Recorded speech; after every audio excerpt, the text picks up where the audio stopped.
안녕하세요. 블루일입니다. 연휴 지나고 시장 흐름을 지난번에 이제 올린 영상에서처럼 코스닥이 강할 거라고 봤는데 예상대로 움직여 준 것 같습니다. 이제 흐름은 많이 좋아지고 있고 이 수급 개선만 그대로 이어져 준다면 시장은 좋아지지 않을까. 아쉬운 점은 기관놈들이 매도를 한 게 좀 아쉽긴 하지만 어차피 걔네들도 프로그램 매매라든가 이제 기본적인 포지션을 가지고 대응을 하는 거기 때문에 이제 외인들이 앞장서주면 따라올 거라 생각합니다. 오늘은 방산 관련주에 대해서 조금 잠깐 한번 짚고 넘어가 볼까 하는데요. 그래서 간단하게 영상을 만들어 봤습니다. 예전 같으면 북에서 뭐 미사일이나 쏘고 하면 좀 움직이고 또 시장 안 좋을 때 해지용으로나 보던 섹터였고 별 관심을 안 두던 곳인데 지금은 실적주로서의 성장성을 가미한 의미 있는 섹터가 아닌가, 그렇게 많이 변모한 거 아닌가 생각을 해봐서 간단하게 짚어봤습니다.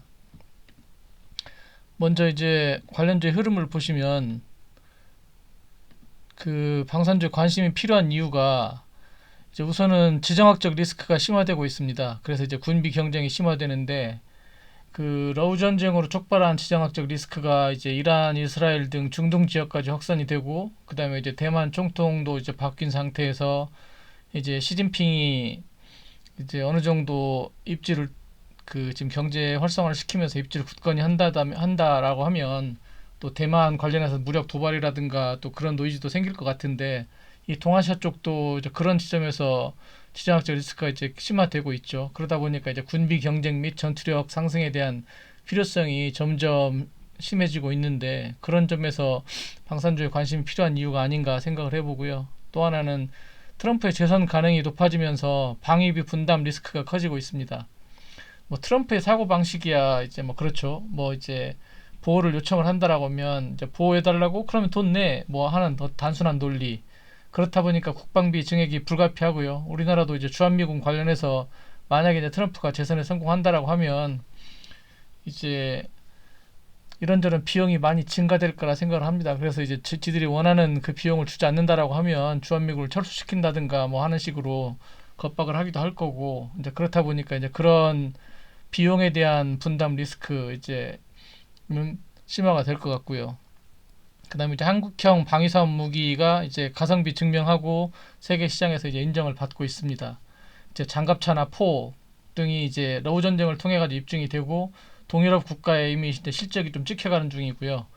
아울러서 이제 고등 훈련기라든가 항공 쪽도 확산 추세에 있고 그다음에 이제 사우디 쪽에서는 또 이제 천궁이라든가 그런 포 같은 뭐 지대공 미사일 같은 경우도 이제 계약을 하고 이제 그러다 보니까 상당히 인정을 받고 있고 이제 실적 차원에서 가능성이 있다고 봅니다. 그리고 이제 방위 산업이라 특징이라는 게 무기 체계 결정 시의 장기 유지, 이 말은 무슨 의미냐면 그냥 어떤 무기 체계가 결정이 되면 하다가 마음에 안 들면 바로바로 바꾸고 그게 아니고 이제 최소 5년, 10년짜리 장기 프로젝트라는 겁니다. 그렇다 보니까 이제 당장 그냥 무기 팔고 그게 끝이 아니고 향후 소모품이라든가 기본 AS 기간이 이제 물론 포함되어 있겠지만 그 기간이 지나면 거기에 따르는 뭐 정비라든가 기술 지원, 향후 업데이트라든가 그런 부분들이 다 유상으로 가능하기 때문에 오히려 처음 어떤 그런 매출보다는 향후 지속적인 매출이 더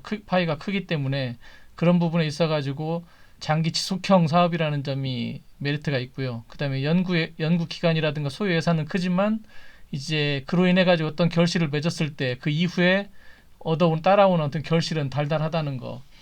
이제 좋은 무기가 개발되고 나면 이후 실적은 뭐 충분히 보상받지 않을까 그렇게 생각을 해봅니다. 그래서 그러면 어떤 종목들을 좀 봐야 되냐 해서 이제 5종목을 픽을 해봤는데요. 뭐 거의 5개 정도 안에서만 보면 되지 않을까 싶습니다. LIG 넥스원, 한일단조, 현대로템, 한화에어로스페이스, 한화시스템 이렇게 5개를 뽑아봤습니다. 우선 LIG 넥스원은 이제 뭐 좀 전에 말씀드렸지만 천궁이라는 지대공 미사일 포함해가지고 방위사업청 국방과학연구소 등과 공조해서 정밀 유도무기, 감시정찰, 항공전자, 전자전에 이르는 다양한 무기체계 연구 개발 양산한 중에 있습니다. 시총은 2조 5천억 정도 되고요. 매출은 1조 8천억, 2조 2천억, 2조 4천억 그런 식으로 그 20% 이상 상승을 했고 또 이제 22년에서 3년은 또 이제 거의 10% 가까이 상승을 했습니다. 영업이익도 972억에서 1791억으로 84% 정도 상승을 했고요. 그 다음에 여기서는 좀 이제 7% 정도 상승을 했지만 이 이후에 이게 또 급격하게 늘어나 주지 않을까 그렇게 생각을 해봅니다. 그 다음에 이제 한일 단조 같은 경우는 자동차 부품 그리고 이제 유도탄 탄체, 탄두 및 항공사 부품 생산하고 있는 업체인데 시총은 상대적으로 얘네들에 비해서 작은 편이죠. 그 전에는 한일 단조는 이제 방산주 하면 뭐 스페코라든가 빅텍 걔네들하고 묶여가지고 그때만 움직이고 했었는데 그 이따가 차트에서도 보시겠지만 이제 그때 단발성으로 튄 이후로는 뭐 거의 잠잠하긴 한데 최근 이제 거래는 좀 들어오고 있습니다. 이제 매출은 16% 정도 상승을 했고 그다음에 조금 답보 상태이긴 하지만 21년도에 적자였던 그 영업이익이 흑자로 돌아서고 나서 또 이제 20% 이상도 상승을 했습니다. 그래서 이 추세가 좀 이어져 주지 않을까 하고요. 현대 로템은 이제 레일 솔루션, 디펜스 솔루션, 에코플랜트 세 가지 부문이 있는데 이제 전동차라든가 고속전철 담당하는 쪽이 있고 그다음 K2 전차 등 지상 무기 체계 그다음에 이제 에코플랜트는 철강 및 자동차 생산 인프라로 되어 있는데 이제 시총은 3조가 넘고요. 매출도 2조 8천억, 3조 1천억, 3조 4천억 그런 식으로 거의 뭐 10%대로 차분히 성장 중에 있습니다. 영업이익은 21년에서 22년도로 가면서 80% 넘게 올랐고요. 그 다음에 이제 20% 정도 신장을 했는데 이제 이후에 좀 더 올라주지 않을까 그렇게 기대를 해봅니다. 한화 에어로스페이스는 항공기 및 가스터빈 엔진 그리고 자주포 및 장갑차 생산 판매하고 우주발사체 위성 시스템까지 그러니까 이거는 항공주로도 묶이는데 우주항공 쪽으로도 묶이는데 시총은 6조 9천억이고요. 5조 5천억에서 6조 5천억 8조 7천억으로 18% 33% 정도 상승을 했습니다. 그 다음에 이제 영업이익도 2천억대에서 3천억대로 또 6천억대로 혁신적인 신장을 했죠. 이때는 한 36% 정도였었는데 75% 정도까지 상승을 했습니다. 그래서 이게 이제 비약적으로 발전하고 있고요. 그다음에 이제 한화 시스템은 군사 장비 제조 판매, 군 위성 통신 체계, 한국형 전투기 사업, 그다음에 이제 다기능 레이더, 다기능 레이더 위성 역량 우수. 그래서 얘네들도 2조 9천억 거의 3조 가까이 되는데 2조에서 2조 1천억, 2조 4천억 약간씩 좀 그 매출은 좀 더 됐는데 그리고 이제 영업이익도 21년에서 22년으로 가면서 이제 줄어들었습니다. 역성장을 하긴 했지만 다시 그 이후에는 뭐 280% 이상 반등을 하면서 다시 만회를 했고 이제 상승 추세를 보여주지 않을까 생각해 봅니다. 기술적으로 보시면 일단 LIG 렉선은 계속 쭉 상승 추세에 있습니다. 근데 22년 9월에 고점 이후에 살짝 밀렸다가 최근에 이제 대량 거래 들어오면서 가져 올라서고 있는데 현재 가격 부근이 이제 일단 지지 라인으로 보거든요. 현재 가격만 지지 받아주면 한 번 더 레벨업이 되지 않을까 그렇게 생각을 해봅니다. 한일 단조는 21년 7월에 고점 찍은 이후에 뭐 2년 반 동안 조정받고 있는데 일단 장기 입형 이게 지금 다 주봉인데요. 390주선을 거의 지키고 있습니다. 이 라인만 지지 받아주면 한 번은 튀어줄 거라고 봅니다.